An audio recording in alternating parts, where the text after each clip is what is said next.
You heard him say he wants to watch this.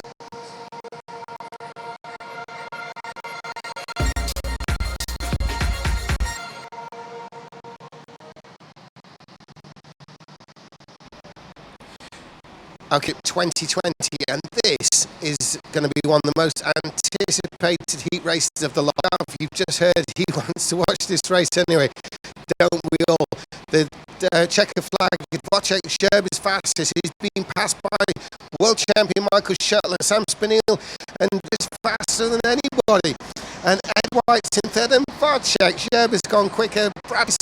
And it's only Amanda Paz. He's come into seventh. And Wojciech Szczerb is Patrick Neroda, the world champion Michael Schuttler.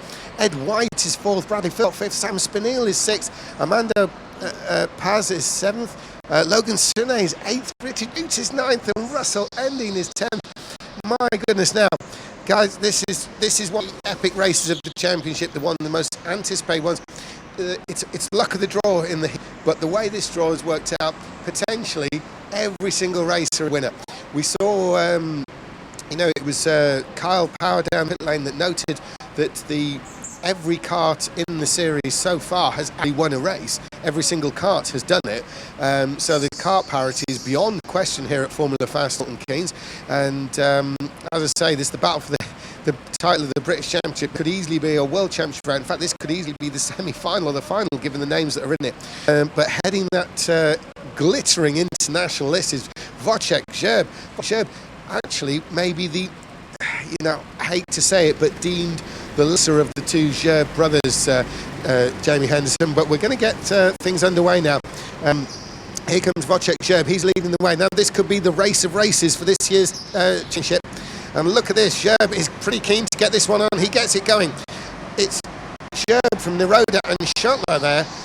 And they lead out onto the new section. This is the section they had before. It's still Szczerb. The racing is pretty even so far. An epic lineup there. Russell Ending, former contender for the championship, is actually in 10th place. And last, that gives an idea how tightly fought this is.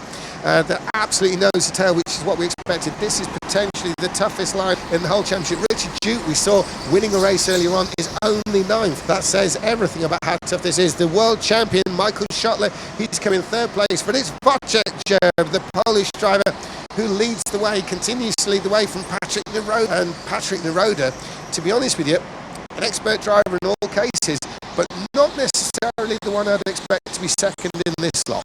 At the start of the day, you'd asked all 100 drivers how you thought qualifying was going to end up. Would have been able to predict it spot on, because it just could have gone any way.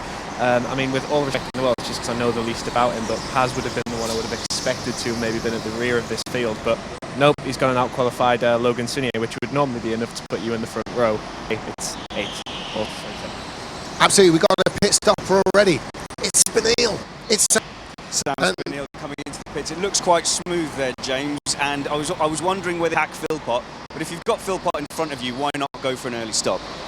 Yes, it might be better than risk your entry for next year's event being cancelled, mightn't it? But the fact is that, yes, Sam Spinell, now he's rolled the dice. Now this is going to be very interesting, because the level that operate now, they're cancelling each other out, but because they're all so good, there's still a possibility there that people actually be holding each other up. And another pit stopper. Logan Sune. Number 15, Logan Sune. He's coming to the pits, quite conservative, making sure that he's getting it done. Heard you guys earlier. He's come behind Sam Spinell. Sam Spinell's doing the "don't challenge me, we're going to go fast" manoeuvre. You were talking about jumping out of the cart, and does it make a difference? It doesn't. It does on the brain, is that it, It's the same, and maybe physics isn't true. Well, Matt Barsh believes in it, and Logan Sune there clearly doesn't. So, but at the moment we've still got Wojciech Szczerb. Now, Wojciech Szczerb and Patrick Neroda, I have to say, in this particular heat race, if you were to guess where the starting positions would be, Wojciech Szczerb, very, very good, very highly considered at world level, but is generally considered to be maybe slightly the second of the racing Szczerb brothers. Patrick Neroda, we know he's a world level driver, but do you rank him ahead of Michael Schuttler, Ed White, Brad Philpott? Possibly not. Richard Jute, we've seen he's up, and he's down in 7th, so we're seeing some people sort of slightly out of position, even this elevated level here. Strange though it seems to say, but clearly this is the juice of the competition, really. And still, Wojciech Zerb is hanging on with Patrick Naroda in contention, and Michael Schottler third, with Ed White, Britain's top representative in this race. And there they are coming down the back straight. There's Zerb, there's Naroda, there's Schottler, and there's Ed White with a bit of a gap now. Brad Philpott, who's got Armando Paz behind him, and then ending. Russell Ending, of course, is every one of these drivers capable of winning, and including Russell Ending, who has won at BRKC, and there he is down near the tail. Talking of down near the tail, actual tail, is Logan Sinner is really closing up on some. Sam Spinell was asking Logan Sinner that they work together for speed, but Logan Sinner may very have other ideas, because if he feels that Spinell is costing him time, he's just going to agreement and go straight ahead. Jamie, I can see Logan Sinner making a move soon on Spinell at the back. Yeah, and there was a little bit, maybe would you say, about a car length and a half between them when he first came out of the pit. Now Logan is all over him. Sam will want the push, but I think if Logan wants to really make some headway in this race, it might be better if he goes for the lunge, if he can pull it off. Now, I'm sure if you ask Logan Sinner, he's going to say that really on paper he's faster than Wojciech Zerb. He's faster than Patrick Naroda. That would probably be his personal opinion. That's why he's in the Blue Star team and one of their main drivers. Michael, that'd be a different question. So I'm thinking that Logan Sinner is probably going to be pretty much convinced that he could actually win this race with that early pit stop, and having Sam Spinell in front of him, that close in front of him, is probably going to have a deal that might not last too long, Jamie. Yeah, I've just seen the last few times they've gone down the straight, Patrick Naroda pointing at Schottler, asking for a push, but it might be more into the actual, I think, realistic thinking. I think he knows that Schottler is eyeing up a move, because that gap at the front is just eking out ever so slightly. There's pressure from Ed White from behind as well. I think Schottler is going to be making a move. Absolutely, and if he doesn't make a move on Naroda, maybe it'll be a move into the pit lane. Remember, this is the world champion. He knows the strategic game as well as he knows the combat game, and he's obviously going to be aware of what's happening with Naroda and Zerb in front of him. But you know what? At that level, I bet he's got an idea on what's going on with Sune and Spinell. He'll probably be looking across the track at various key points. In fact, he's made a move. He's up to second. The world champion is up to second. Michael Schottler has taken Patrick Naroda for second, so the German has passed the Belgian, and now he's closing in on the Polish driver in front of him, Wojciech Zerb. He knows it's the Zerb is fast, but it's the lesser of the Zerbs that he's trying to deal with now, and that will surely give him extra sort of feeling about passing him. Spanners, the pit lane there, you're actually sort of, should we say, a bit more exposed to the event. Does it look pretty close from where you are? Firstly, I like the other Zerb. That's my favourite. It's shocking that you've picked a favourite, if I'm honest. What's interesting, Paz and Philpott. Paz is signalling to Philpott to say, just get on with it. I'm not pushing you. We need to go forward, which is very interesting, because I think Philpott has been a little defensive. I was just wondering, when is Ed White going to make his move? Because now he's closed that gap, I expect him in the pits anytime soon. Yeah, I mean, Ed White is going to have to choose between pits or position, really, isn't it? Because actually, since passing him, Schottler somehow isn't making ground on the Zerb, and is now coming under pressure from Naroda, the one he actually passed, and in turn from Ed White. Now, Ed White, it's got to be going through his head, right, how serious is this? I've got to try and pass Naroda and Schottler to actually main roads on the leader. Do I pit myself out of this problem? This is exactly why the pit stop strategy exists for particularly these situations that Ed White is facing right now. Now, if we look at the screen there, we're looking at the back of Ed White on screen. Now, he's the main British driver in this particular race, and he's working on the more maroon-coloured helmet, maroon and blue helmet of Patrick Naroda, and the World Champ. Oh, there's been a collision, because it's, and the big collision, they're still colliding, for goodness sake. Ed's made a move, and somebody's going to get a finger wag for this. Schottler's gone from, second to fourth and back up to third. I think Ed White would have got a bad pass flag for that one. Yeah, absolutely, and all of a sudden the so-called lesser Zerb is now with a very commanding lead of 4 seconds. Paz shaking his head, he's not very happy with that pit stop, but he was in a really interesting position, because he and the tail of Philpott, they suddenly closed that gap, which is what he wanted, and he chose that moment to then pit out of it. So I think that's genius, or he's gone too quickly, because he'd achieved what they were trying to do, which was catch the leading pack. So whatever happens, Spanner, it's not going to be an average result for Paz. It's either going to work brilliantly or fail miserably. I think so, yeah. It's a bit of a Jensen Button pit stop, that. Yeah. Now, obviously you were saying he was shaking his head. Was there any obvious reason for that? Did he look slow? Or, I mean, he obviously didn't bring on the yellow light, did he? I think he might have had to take a second stab at that, and in fact he has had a pit stop. So Paz is in the pits again, and let's see if he can get away cleanly this time. That's actually perfectly timed. I believe it was the first set of lights that he failed to complete successfully, and we've got our answer. It has definitely not worked. It's blown massively, isn't it? And you know, if ever there was a race that you're not going to get away with the result with 2 stops, Spanners. Yeah, but the thing is, it released Philpott now, because Philpott has had Paz on his back the whole race so far. Now he's actually free to be the hunter, not the hunted. Absolutely, and the one he's hunting is White, who's in 4th place. But Ed White has immediately in front of him the world champion Schottler, who has him in front of him, Patrick Neroda. Now, what's going to be very interesting is the fact that, look at this, Wojciech Scherb has actually been released to pull away. In fact, here comes the world champion. He's coming to you, Spanners. Number 13, he's in. Let's see, he's looking like he's taking a conservative approach. I know people get upset when I say that, but he's not jumping up, and he even gave a little slight lift on his way out of the second set of pits to make... Well, and if you look, we've also got a change of position at the back with Logan Sine has moved in front of Sam Spinell. While we were focusing on the pit stop for the world champion Schottler, there was a change at the back. Now that's crucial because we were wondering earlier if Sune was going to break that agreement, if he felt he was faster. Because Sune probably, all of those early pit stops, is the likely winner of this. The guy has such incredible speed, and it does appear that people holding themselves up, particularly the way they fell away from Scherb, and there's a nasty little battle there developing between Neroda, White and Philpott.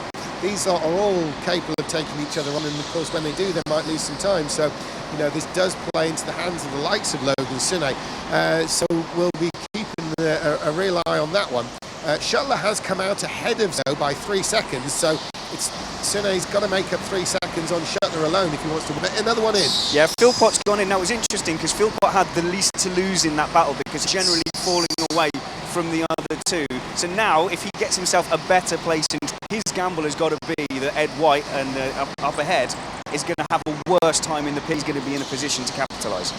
And the gamble could well have paid off for Bradley Philpott because what's happened is he's come out, he's sleek, he's not on the tail of, but he's quite close to the German Schottler. Crucially, he's in front of that Sune and Spinell battle further back, and that what they were planning was they were to leapfrog everybody with their early pit stops. I don't think they were working together though, were they? They were definitely fighting each other. Well, I think the request was work together, but obviously not really adhered to. But you know, in this heat. There's a change. Is Ed White making a move? Is he? Yes, he is. Ed White, and he's in the wall. Neroda's in the wall.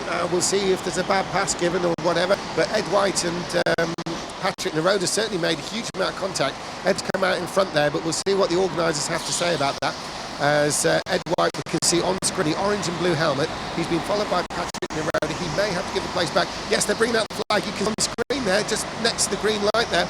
They're bringing out a flag, and it's been given to Ed White. Ed told to move out of the way. He has moved out of the way. Patrick Neroda moves back ahead. That's a really genuine pass position on Ed White. He's had to give it back because of, well, frankly, turf in Neroda in the wall. Jamie, that was a bit of a robust one, wasn't it, from Ed White? But he had to do something. It certainly wasn't. Of course, the big winner of this is Bradley Philpott, who will be smiling under that helmet, that isn't absolutely sure, because there was at least a couple of seconds lost there with that and Patrick Neroda. They were together on track. It may well happen that they both pit and Brad all of a sudden finds himself in contention for a podium. Absolutely, it definitely helps Philpott. It might help Logan and Sam Spinell, but it does seem that, into the pits, Russell Ending, Spanners. Yeah, we've got Ending in here, and it's looking smooth. He's out safely, but that shows why Philpott pitted. It was a really smart move, wasn't it? And Ed, he has a go, doesn't he? Well, you can never rule him out. I mean, he's trying to have another go. I mean, you know, he's not giving up on Patrick Neroda. We're showing a penalty on screen, but I think it's been served. Yeah, Jamie. So the gap between Patrick Neroda, Ed White and Bradley Philpott is, we'll say it again, that magic 10 seconds is exactly in the middle of it. So it's one of those where if Ed now goes for a move, and especially if it doesn't come off, he will definitely call out position. If he goes for it, pulls it off and can then pull away from Patrick, it's going to work for him, but it's really clean again. And meantime, look at that. Wojciech Scherb has managed to pull a 7.5 second gap onto Patrick Neroda and Ed White. Currently fastest on the track as on the best lap in this race so far is Michael Schottler, the German world champion. And we're looking now, there's Patrick Naroda with Ed White, and Ed is all over the back of the Belgian there, Naroda, as Gerb continues in the lead. Naroda, White, Richard Jutes has come up with his full place. Yes, he hasn't made a pit stop yet, and he's the highest place of the, no, because Naroda, White, I'm kind of lost it. Have they made a pit stop, Jamie? No, they haven't, have they? So the top 4, we're still waiting for pit stop. Everyone else has made one. It's the top 4. So Jute is the lowest place of the non-pit stoppers, including these two here. Look at them go. On screen now, we've got a mighty battle. Patrick Naroda versus Ed White. As Naroda turns through the hairpin at the top. Ed White, he had a bad pass penalty. He had to put the place back. But that doesn't mean he's given up by any means. Ed White, one of Brit's top drivers. He does sort of, he's not the one they talk about most, but he's the one rated, I think, amongst the British drivers. Say Lewis Manley with big race wins and lots of points does get the headlines a little bit, but Ed White potentially is maybe the best bet. He has been third in the championship before. Jamie, can you see him actually making a move soon? He's got 5 minutes to go. Yeah, he's got to. The more this race goes on, it's clear that Ed does need to get a move on and try and get past Patrick as possibly can. I think he's actually had second in the BRKC before, I believe. So yeah, in terms of being one of the top British hopes, absolutely is. But at this point, he might even be thinking about doing a pit stop. But I was going to say, would it be a good time to come in, as in right now? No, because he's kept going and he knows a lot more about it than me. So. Yes, far from us to impart racing advice to someone like Ed White, but he continues on. He obviously, that's why he wins and we don't, maybe. James, I draw your attention to the gap between Philpott and then Spinell and Sonia going behind, because that gap is starting to close now. Interesting to see what Ed White is doing ahead, because if that gap comes together on the pit stops, there's going to be more karts involved than I think we thought at first. Yeah, I mean, we've been given about 10 seconds on a pit stop, Spanners, as you know. Now Ed White is 8.3 behind the leaders, and and Brad Philpott 18.1 behind the leaders. So really, there's like a 2/10 of a second window. And Richard Spanners, he's with you now. Yeah, Jute's coming in. It's looking like he's actually going to lose a place out there to Endon. So that battle looks like it's going to be settled. But he's also neck and neck here with number 21 with Pad. Obviously had that shocking pit stop, and then there's contact, and that looked a little optimistic from Pad for my money. Yeah, it's there's been quite a lot of optimistic contact. Down the backstretch, Philpott is under massive pressure. He's got Logan Sune and Sam Spinell absolutely trying to take him. They're coming round. They're on screen now. There's Philpott. There's Sune in the predominantly blue. We're going up to the start-finish line now. There's Philpott through now. There's Sune. There's Spinell as they battle through. They're running 5th place at the moment, but this could be a lot higher up when pit stops cycle through. Now Shuttler is 3 seconds ahead. We've got a pit stop. The leader pits. He's going to be safe though. Imagine, wouldn't you? One of the two equally good gerbs in my eyes. I've had to do a double. He's had to lift though, and following him into the pits is Ed White. So this is crucial as we look at the Philpott battle coming around the final corner. I think Ed is going to get ahead comfortably actually, and if he gets back on speed, we're going to have a 4-kart race here for that position. We've got that 4-kart race, Spanners, because out to the side where you can't see, I can tell you now that Philpott, there's a little bit of a gap, about 3 kart lengths, but Philpott certainly got a bit between his teeth, trying to close White, but so is Logan Sune, so is Sam Spinell. I know there's a battle behind them, there's a change position as well further back. It's all kicking off. You've got another one in the pits. We've got Naroda in now, and now all eyes on the orange trim and black race suit of Ed White coming around the corner. It looks like Naroda is going to go in front, but it is very close, and as we know, Ed White likes to have a go, but he's not going to make it. He's not, but he's been alongside. He's had those front wheels alongside Naroda's rears, and is he going to go into the hairpin? He's already been following Naroda for a North's race. He knows what lines Naroda's going to take. He almost probably now knows what Naroda do before Naroda actually does it. They're coming down the backstretch. We can see Naroda's hugging the inside. So's Philpott. So's Sune. Everybody's worried about the driver behind, and Sam Spinell tries an outside move, which doesn't really come off as they continue around. That's Philpott holding off Sune out across the line. We're looking at that battle there with Philpott, with Sune, with Sam Spinell, and there's Russell Endine. He's about the only person on the track who's on his own. Spanners, we've got 2 minutes left to go, and we think everyone's been in the pits. Yes, they have. So you've seen everyone past you now. Yeah. From the trackside there, it's got to look like, here's Gerb, he's got to look pretty safe there in the lead. Oh yeah, Gerb's I think he's playing Tetris on his little handpiece on the steering wheel. It's interesting to see Naroda and Ed White looking comfortable. That gap has gone again. What is having to go defensive. The quality in this heat is unbelievable, but you know, on that first right-hander, Philpott's having to go narrow, and every time he does that, that's eating away time and bringing that gap up. So it looks like Philpott, I think in this heat, fifth is really not a bad result at all. In this heat, even, to be honest, for once, 10th is brilliant, isn't it? Even though it's last. Being in this heat, you've got to be brilliant. But we're looking at this continuing battle there. Over to the side, the inside. Not the natural racing line, Jamie Henderson, but Brad's going to take it to defend against Sune. Logan Sune is having to take it to defend against Sam Spinell. Clearly, as soon as Ed White and Patrick Naroda came out the pits, and Brad knew realistically fifth was the best result he could get, he has not left the inside line, which is absolutely correct to do, making it really difficult for the two, at the moment, quicker guys to pass. So we've got a couple of battles going on. Patrick Naroda and Ed White for third, and then Brad holding on. But Russell Endy's become a part of this battle now, as well as Brad's driving so defensively. We're seeing it coming towards us on the screen.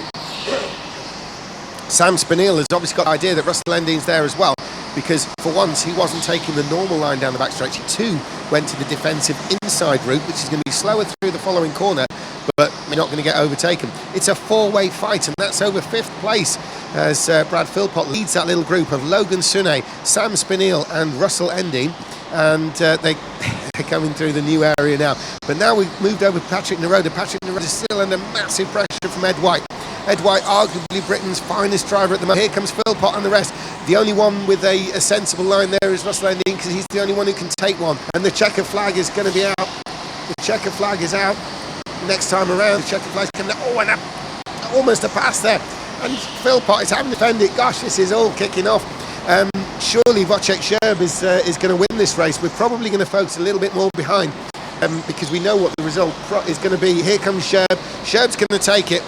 Roda, looks like he's winning over Ed White, and what on earth's going to happen behind? So there is the winner for Gerb. Shuttler second. Yeah, we'll get those through. Now look at this. Naroda, one last lunge for White. He's tapping him. He's side by side. And here's Philpott. Here's Phil Spinell. Spinell's got ahead of Logan Sune. Wow. Just incredible. Just incredible. On the last lap, Sam Spinell managed to make it. Yes, it was only six, but my goodness me, that was the hardest fought six that I reckon Sam Spinell has ever done outside of a fight in a major national championship. What a race that was. It lived up to expectation. The only thing that wasn't expected was the kind of gap that Wojciech Gerb would have over Michael Schottler and in turn over the third place Patrick Naroda. Spanners, they're coming down to you now, well, so we'll hand over to you in the pit lane. Who do you talk to in a heat like that? We'll talk to the winner, of course. If we can grab Ed, I think, Ed, if you come and chat to me, that would be great. And we've got to have a word with Philpott as well, super involved in that battle. But wow, what a heat. Gerb made it look easy, disappearing off at the front. Did benefit from some very hard racing behind, and they all had a fair crack at the whip with the pit stops there. What Philpott did could have been inspired, but when he didn't come out in front of Ed White, of course, suddenly he had that train on the back of him again. Let's see who we can grab. Looking for Gerb. Can you help me with some driver recognition? Here we go. Hi, congratulations, good race win. Obviously you had it kind of your own way. Where's the camera? Let's talk to him on there. Speak English. You're okay. You'll be fine. Okay. Heard me and James talking. Okay. It's fine. I'm going. Yeah. I'm here with a race winner. Now, it's strange because in the commentary booth, James has said he prefers the other Gerb. You're my favourite Gerb. You had a very easy race victory, benefiting from a lot of the battles behind you. Yes, this race is amazing. I'm starting to qualification in first position. I'm Patrick Naroda pushing to me. I'm start and go to finish. I'm the win. It's amazing. It's very easy. It looked like you had time to play some games on your screen. Were you aware of any of the battles behind? Yes. Always nice and easy. So where do you think you can go from here? Good result for the semi-finals. All set? What? Do you think you're set for the semi-finals? maybe. Here you go. Congratulations. Is your race win. Congratulations on a good race. See you later. Wow, I think I've managed to let everybody drift off and get away. I'll be more on it next time, James. But what a fantastic heat. Certainly lived up to the heat of death tag that everyone was giving it. I have to say, big fail to Bradley Philpott as the organiser to making sure that he doesn't end up in a heat like that. Well, yes, you'd think he would pull a bit of, organise a string and make sure he wasn't, but I suppose it proves the point that it's genuine and even. However, I think we've now got 4 people whose entries are going to be turned down for next year, aren't they? Anyway, there's another good one coming up, Spanners. I can probably get a hold of Brad quickly if you want, do it. because it was right in that battle. Let's see if we can grab a quick word with Philpott there. Are you free for a quick chat? Here we go. We don't need to be on camera, do we? Do you want to just talk on the audio? You were right in the thick of it there. You gambled with the pit stop. It seemed like exactly the right move. I can't really claim much responsibility for that pit stop. I was just trying to follow what my team on the pit wall were telling me. All I knew in that race was I was missing some pace, and I'd qualified higher than I expected, and I kind of wanted to stay there. So I was very grateful to Ramon and Johnny on the pit wall giving me some advice, letting me know when there was a good gap. As soon as Ed came out, it was clear that you were going to be defending again, and then you had the rest of the race with that chain of 4 behind you. How hard is it here to go defensive and still keep up the pace? So it's not hard to go defensive, but you're right, it's very hard to go defensive and not lose a lot of time. And that's obviously what I did. The moment they got close enough to me to be within range of an attack, I was instantly just white lining it, just staying on the inside all the way around. And unless someone's particularly rough, they're not going to come through. Last question. You're the race organiser. How did you end up in that heat? Surely you could have fudged it. As you can see, we do it extremely fairly. So, yeah, I would not have chosen that heat, but having seen it, I would definitely take the 5th place. Good luck in the next heat. Fantastic there. Yeah, great performance, 5th place, and that is the heat that everyone was trying to, or hoping to avoid.